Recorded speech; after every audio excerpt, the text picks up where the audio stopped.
A few days ago I recorded a version of While My Guitar Gently Weeps, a classic Beatles tune from the White Album. And the experiment that I conducted, because it was an experiment, was to see if I could kill this. This is the Apple iPhone SE, which as of 2019 is the base model or the entry-level phone, if you will, of their range. And actually, the experiment was a dismal failure, because not only could I record 32 things, I could play them all back at once with effects, all sorts of stuff. Lots of reverbs, delays, you name it. I thought, I'll just put an effect on that, see if I can take out the processor on this. And I failed. Now, a little preamble. 1978 was the year that the 32-channel digital recording format emerged, with companies like 3M and Mitsubishi both making open reel-to-reel tape machines, which recorded in the digital format. Those of you who have heard The Night Fly by Donald Fagen or Bop Till You Drop by Ry Cooder will have heard this machine in action. There were very early recordings used with the digital machine. Now, 32 channels of digital recording back then, $150,000 for the machine, just the machine. Don't forget, there's no... it's an in and an out with a reel going on along the top. So you had no processing, no mic preamps, no nothing. So you needed a mixing desk to go with it. Let's say you have, an MCI board or SSL or something. So by the time you finished buying everything, cabling everything up, buying outboard effects, for example, reverbs and digital delays and all that, which was expensive back in 1978 if they existed at all, cost you about $500,000. Now, if we put that into UK money in 1978, that was about £250,000. And the average house price was $10,000. Okay, so you could buy an entire street. You could just go knock on all your neighbours' doors and say, I'd like to buy your house, please. And they say, oh, yeah, fine. And you just own the entire street. That's not really possible in this day and age. So I pay £25 a month for this, and that's meant to cover the cost of the handset and the cost of the calls, which is nothing, and text messages, nothing. So £25 a month for a couple of years, and then the thing is mine. And if you don't upgrade the operating system in all of that time, you're watching this on an old iPhone 5, by the way, which is from 2012 or something, and it works perfectly. It's videoing in 1080p. I've got a little light here, and the phone still works. Now, this is a bit like if you've got an upgrade, for example, it's a bit like having a pair of pliers in your workshop. Really good pliers, the comfortable handles. They're really good bit of kit. And one night, the pliers decides, or the owner of the pliers, or the manufacturer of the pliers, decides that they're going to magically upgrade those pliers, and in the morning you come down and you go into your workshop and you find that your beloved pair of pliers now has a hammer attachment on one of the handles. Great! Oh, brilliant! It's got a hammer. Great! All right, I can hammer. And then when it comes to using the pliers again, you can't get your hands around the handles because there's a hammer attachment in the way. That's kind of how I view lots of these things. If you get something that's free upgrade, doesn't always mean it's going to be free. It might mean that it's going to cost you a lot of money to sort out, especially if it's a computer. So what I'm going to do is I'm going to show you the processes by which I recorded this tune on this machine. I did make a video at the time, but it was on a grainy little dash cam and it was nearly 5 hours in length. And of course, you captured all the takes and all the swearing and all the, oh no, all the things that really don't form part of a demonstration. So here goes. Just one other thing. Before we start, I had two little bits of kit that I used to aid me in the recording process, and one of those was this. This is the Zoom IQ6, and as you can see, there are two microphones arranged in, well, at the moment, a 90-degree angle. So I used that to record the piano in stereo and the drums in stereo. Everything else, I just used one of the mics, which you can select in GarageBand. I also had this. This is the iRig Stomp, and I plugged my guitars in there, and a lead came out of there to feed the phone itself. So I used the amp simulators on board. So those are the two little bits of kit. So when you listen to the mic, the vocal takes or the string takes, it was on this mic. You can do it with the internal mic on the phone, but it's not as good. And actually I wanted to try and, you know, lift it up a bit. And also, of course, to plug this in to see if I could kill the processor by having an external piece of kit recording at the same time as playing back 30 other tracks, for example. So there we go. Here goes. Still my guitar gently weeps. I don't know why nobody told you. So here we are with my iPhone SE, and I've just played you a very short excerpt of that tune just so that you can see all of those tracks that I recorded. I've recorded on all 32 available tracks. It doesn't mean 32 discrete things, because if you record in stereo, you're actually recording on two tracks at once because you've got left and right. Therefore, the number of tracks diminishes if you use stereo sounds, a stereo source. And in this case, it was the Zoom IQ6 that I used for stereo sound. Now, looking at the left-hand side here, we've got the mixer pane. And if I drag that out there, you can see that I've named all of my tracks. Now, when you're working with 32 tracks, you've really got to get on top of your file hierarchy. So you can see 9 violin parts there, and acoustic guitars, bass, piano, all sorts. Now, the order of recording, at the moment, as you can see, all of the tracks on here are blue. They're all audio tracks.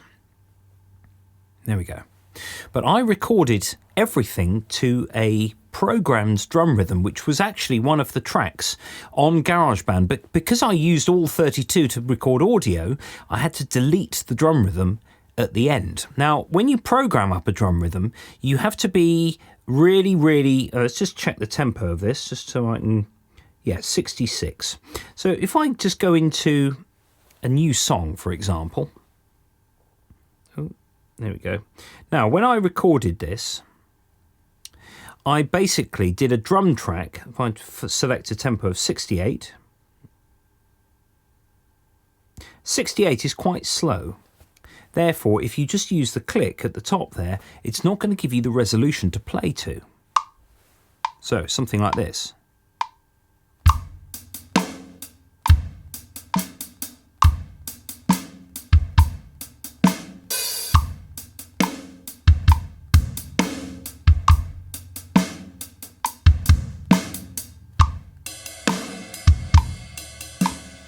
Yeah, okay, you can tell my playing's not very good on that. But what I had was 16th notes.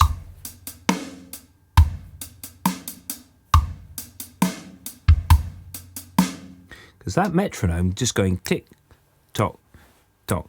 There's an awful lot of space between those beats. So basically, I programmed 3 drum rhythms in. I did an intro one, which was just hi-hats. Then the verse, which was on the hi-hats, the bass and snare. Like that, and then I did this one, and then just put the ride cymbal in to sort of give it a chorusy feel. So that's what I did first. So if I go back to the other one, which is still called My Song 15, I think everyone's got a My Song 380 on their iPad or iPhone. My next job, having put the drums down, was to put the piano down. Partly because the piano was recorded in a different room. It's recorded in my sort of extension, my dining room where the piano sits. So if I just go and play that back from the start.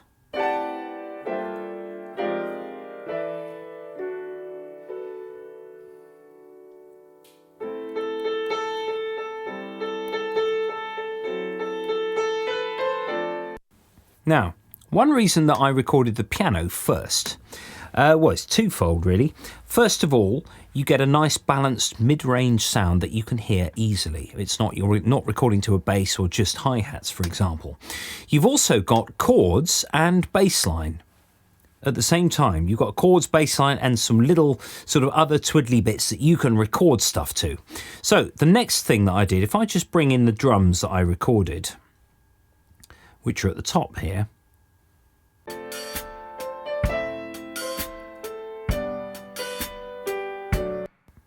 those drums I recorded at the end, but after the piano, I put the bass down.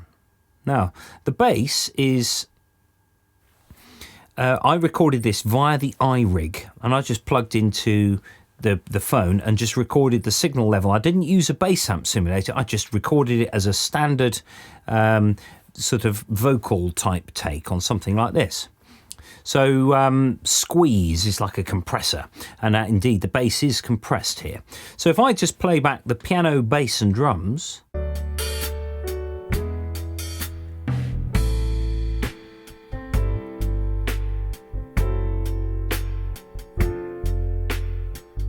that gives me enough sort of to play to. So the next things I recorded were the 2 acoustic guitars. Why did I record 2? Well, if I just unsolo the bass and the piano now, leaving just the guitars, I recorded 2 acoustic guitar tracks that was as similar as I could get them, and then panned them hard left and right. So just the drums and the acoustic guitars. Oh, I'll just fast forward. Here we go. So here they come.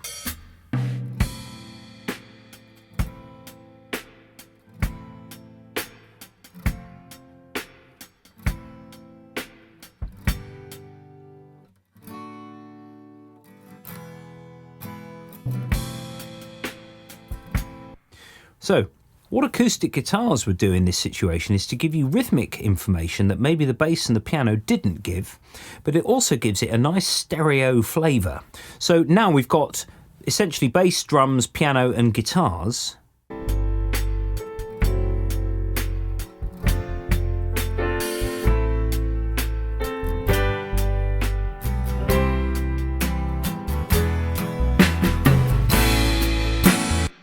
So you've got that sort of stereo spread, and we've now covered all of our frequencies. We've got the bass end with the bass guitar, we've got the mid with the piano and to a certain extent the drums, and mid to top with the acoustic guitars.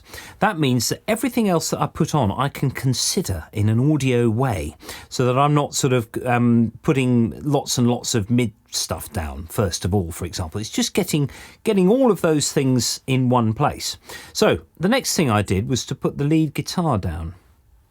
So if I just go back to the beginning of the verse. Now the lead guitar I recorded using the iRig through a guitar amp. In this case it's like the Marshall sort of thing that is on here. You can change this afterwards, of course, but essentially I just dialed in a sound that would work for me, and actually I didn't end up changing it anyway. So if I just play that back,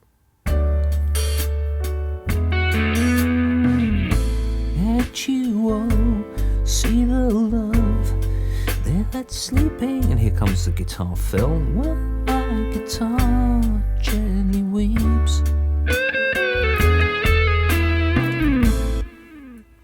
And then, as you can hear, when I pressed stop there was an echo. Now, this is where I started to apply plugins. And the reason I did that was because I wanted something to sing to, which was the next thing I did, the lead vocals, wherever they happen to be. It was all a little bit higgledy-piggledy with the order. So the lead vocal, if I solo that out now, I'm going to go into song settings, which is the cogwheel up here. Sorry, track controls, do beg your pardon. And then you've got the track volume, the track pan, the fact that it's soloed. You've also got a compressor and some effects here as well. If I go into plugins and EQ, you can see that there are a few effects that I've got on my lead vocal. At the floor, and I see it needs sweeping.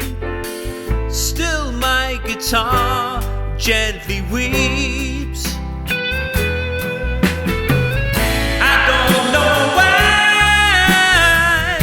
Reverb's a funny one. You've just got to be very careful with it, because if you go really hammer and tongs with your reverb, it can just make a mix sound really tired and actually quite hard to mix. So in fact, my reverb here, I could even go a bit less with it. Nobody told you how to unfold your love. Maybe a little bit more, but there we go. So you access all of your effects in here. Now you don't need to go back to your screen you don't need to go back to your main screen to see what the effects on the other channels are doing. So looking at this one, for example, if I just... That's one of my acoustic guitars. As you can see, I didn't apply any effects to it at all, apart from the effect EQ, which is actually something built into your to the sort of the profile that you record on. For example, this is called Fun and Clean, I think.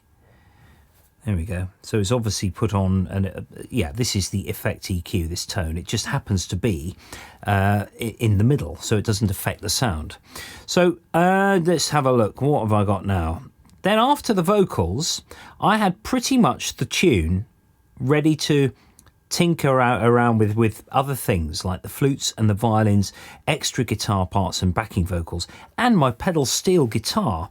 Pedal steel is a very, very useful instrument in your studio because you can create all sorts of textures with it. If I just go back to the beginning and play the intro without the pedal steel.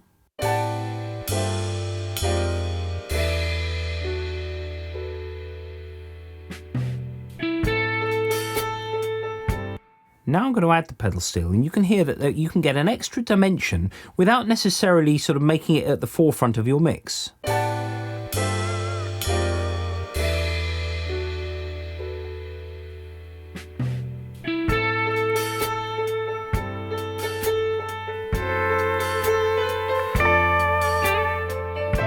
we go, I just turned it up there just so you could hear it when it was coming in there. Okay, next up, I had my Yamaha YC45D. You can see a demo of that on my channel, on my YouTube channel, and it's a fantastic double manual 70s keyboard. And as you can hear, it does give you some possibilities in terms of the, well, really just keeping that mid-range alive in your mix. But I'll tell you what I'm going to do. I'm going to take a few things away now, just so that I can home in on other things. Now, of course, there's no sort of master unsolo that you would get on sort of digital audio workstations. We must not forget that this is a free plugin, a free program rather, a free sort of app. And although I talked about the 32 channel tape recorder of the 70s being mega expensive, it would be perverse to compare the quality of that versus this, because actually I'd much rather have a 32 track digital machine and a mixing desk, because the quality is much higher and it's eminently more flexible. So if I just listen to the Yamaha at the beginning, the keyboard.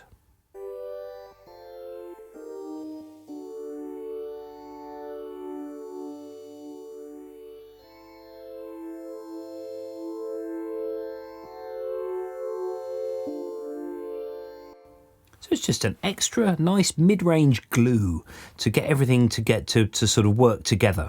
Now, all the other supporting parts, I've got my strings. Now, strings, and I'll come to the flutes in a minute, strings are a really big thing to get right. Not only the tuning and the playing of the violin, but also the fact that you can see I've recorded 9 parts. Why 9? Well, there are 3 harmony parts, but I record each one of those 3 times. Now that gives you a nice spatial effect, but it also allows you to mask any small inaccuracies with one part, and the other 2 parts would essentially help it along. So if I play these 9 parts back,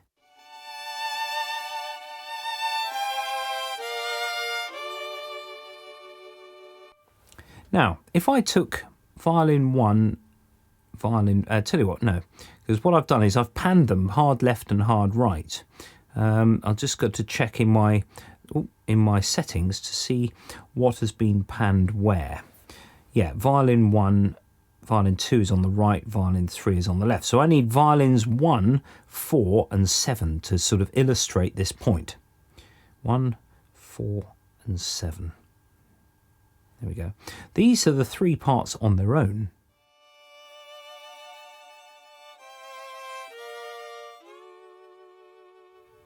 Yeah, I mean, they're okay as a sound.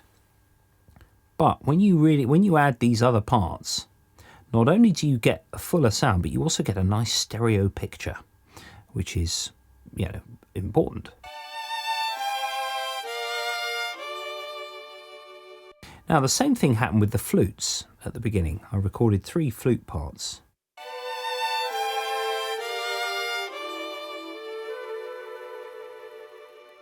with that sort of trill on the flute there. If you play it on 3 different flutes, you get a really washy, sort of dreamy sound. We like this. So if I just go and have a look at the... Now, all of these parts I'd worked out on music manuscript, so I just read all of these things off my music when I was playing them. Now, we've got various backing vocals as well. Now, this is kind of, I did a little counter line. It wasn't eminently successful, but... Look at the floor. Sorry, that's the backing vocals for the lyrics. And I see it needs sweeping. Now, I recorded these afterwards. I'd sort of was using up the tracks, and I actually used the internal mic of the phone to do that, and you can hear the difference between something like that and the lead vocal. Look at the floor. And I've sort of been a little bit previous with my mixing in that I've actually cut the beginnings off slightly. Now, what you can do with these is to select them all and then just drag them all back a bit just to reveal the beginning so that you get the breath. Look at the... Oh, I missed off even more than I thought. Look at the floor. Now, when you do this, when you record, it gives you a 1-bar counting. What it's actually doing is recording that 1 bar for this exact reason, to capture the very beginning of your take. So looking at the other backing vocals that I've got here, where are they? Here we go. And solo those out and find a place where they are. There we go.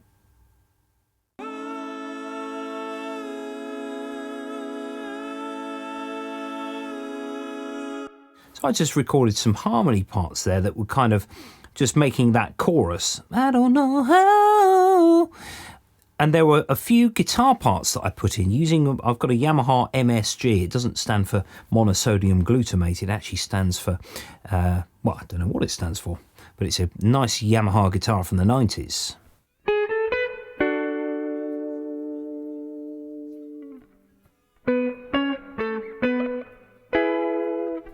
So there are extra parts that I just put on just to help the orchestration of it. That's the difficult bit here, is how to make the chorus sound like a chorus. It doesn't necessarily mean louder, but it could mean fuller. So what I'm going to do is I'm going to play back from the beginning here. I'm just going to play the verse and the chorus, but I'm going to scroll up so you can see what each part is doing.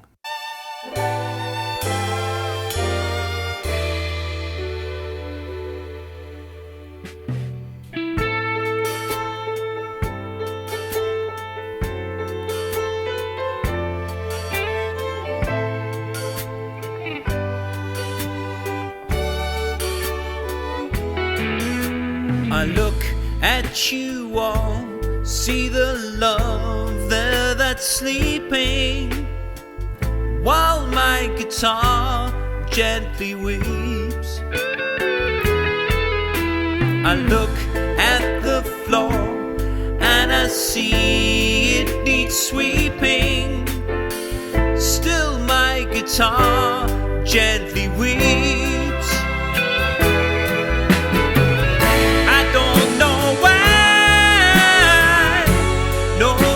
Told you how to unfold your love. I don't. So I realise I sort of whizzed around the screen a bit there, but you can see that the verse and the chorus are treated very differently. Suddenly things get louder in the chorus, and I've strummed the acoustic guitars a bit louder, and there are other things that change as well. Now, one thing that you can see here is some tiny little edits here in the flute parts. That's because I'm not a very good flautist. And I needed to try and edit out things. In fact, it was the timing. And I got the timing wrong in all 3 parts. So what I did was, just to try and nudge that along a bit, was to split the track and actually move the parts to my specification. I look at the world and I know. So if I just solo the flutes out,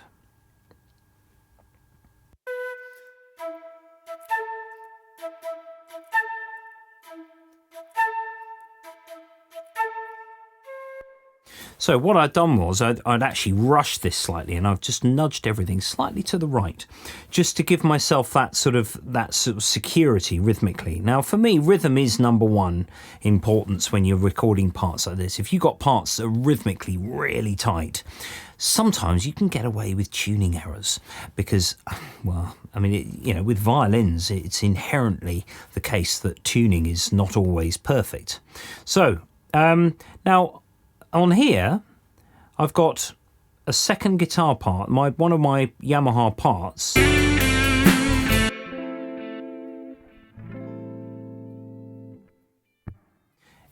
In addition to those counter lines that I did, I actually put some sustained chords during that guitar solo.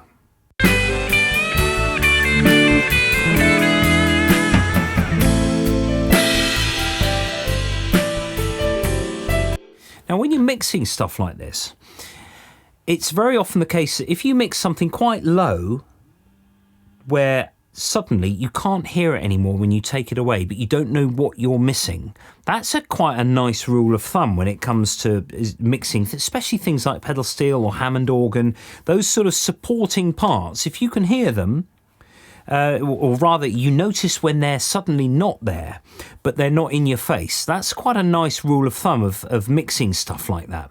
Now, you can also see that I had some automation here. Now, what automation is a method by which you can have your tracks to sort of fade out at the end, for example. Now, I know there's an auto fade on here, but it does what it wants. Whereas I wanted it to do exactly as I required. Now, the noise that you would get at the end of a recording, you can also see that my flute parts, I've actually changed the volume halfway through to make that bump, bump, bump, bump, bump, bump, bump, make that part louder. I've just put in automation points there. And then at the end, I've just put in, so just going to the very end,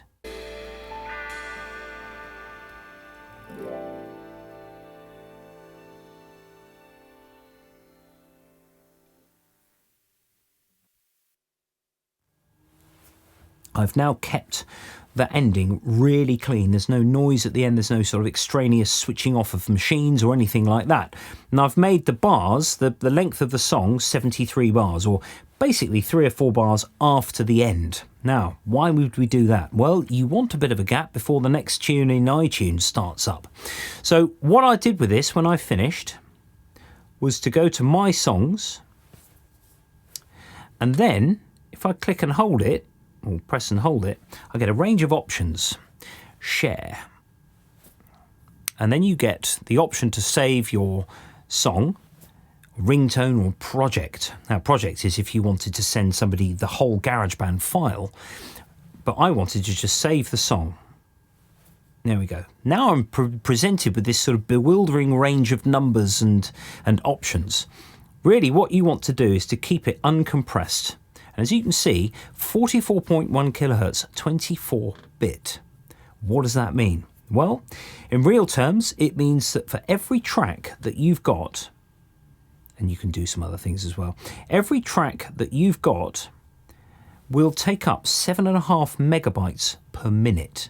So if you've got a 32-channel song, as I've got here, that's 240 megabytes per minute. So for a 4-minute song, you're looking at 1 gigabyte of data, which this little phone has got to throw around itself and get everything in the right place at the right time without crashing. That, for me, is the miracle of this, is that you've got this incredible machine that if you use it, if you take a bit of care, you can see also I've done things like editing out the beginnings and ends of phrases so I don't end up with a load of noise in the middle. Of course, with some tracks that go all the way through, of course, you'd leave it as one take. But as you can see, I've recorded things in one take, like the pedal steel is all the way through, and you can see the choruses at a glance there. So when you're playing, think about the loudnesses that you're sort of conveying. There's my drum intro, and then it chorus, and then and then there's a quiet bit at the end. So, and you can see the choruses at a glance with the other parts as well. Anyway, I hope that this helps in some way for you to be able to realise your compositions on GarageBand, or covers, as in this case. And thank you very much for watching.